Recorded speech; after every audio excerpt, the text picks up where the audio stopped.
मराठ्यातले अनेक जण इच्छुक जे आहेत ते पण तुम्हाला घेऊन भेटतात येतात, पण ते तुम्ही गेल्यावर मीडियावाले गेले मग त्यांचा नंबर असतो, रातभर झोपून देत नाहीत मला.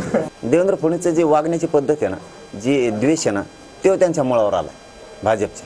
कारण भाजपमधला मराठा सुद्धा खुश नाही आहे तिथं आता. कारण ते शब्द, ते हिणवल्यासारखं बोलणं, मराठ्यांनाच फक्त टार्गेट करणं, मराठ्यांना वेळ न देणं, बाकीच्याला वेळ आहे त्यांच्याकडं, ऐकून घ्यायला वेळ आहे, मराठ्यांचं ऐकून घ्यायला त्यांच्याकडे वेळ नाही, शेतकऱ्याचं ऐकून घ्यायला वेळ नाही. याच्यामुळे इतका रोष वाढलाय.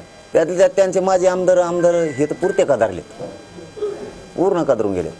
सगळ्याच पक्षाचे राज्य येतात माझ्याकडे, पण मीडिया गेल्यावर नाही. जरांगे पाटलाचा आम्ही आदर करतो, पण ज्या दिवशी जरांगे पाटलांनी आपलं आंदोलन चालू केलं ते सामाजिक आंदोलन होतं. सामाजिक आंदोलनाला मराठा समाजाचं पूर्ण पाठबळ होतं, आमचं पाठबळ होतं, ओबीसीचं पाठबळ होतं. पण जरांगे पाटील सकाळपासून संध्याकाळपर्यंत देवेंद्र फडणवीस देवेंद्र फडणवीस देवेंद्र फडणवीस, काही संबंध नसताना फडणवीसांना रोज टार्गेट करतात. कधी उद्धव ठाकरेचं नाव जरांगे घेत नाही, कधी शरद पवारचं नाव जरांगे घेत नाही, कधी अजितदादाचं नाही, कुणाचं नाही नाव घेत. पण या पद्धतीने ते पॉलिटिकल बोलायला लागले आहेत.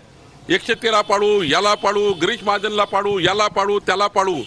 मला वाटतं आता ते राजकीय होत चाललं आहे.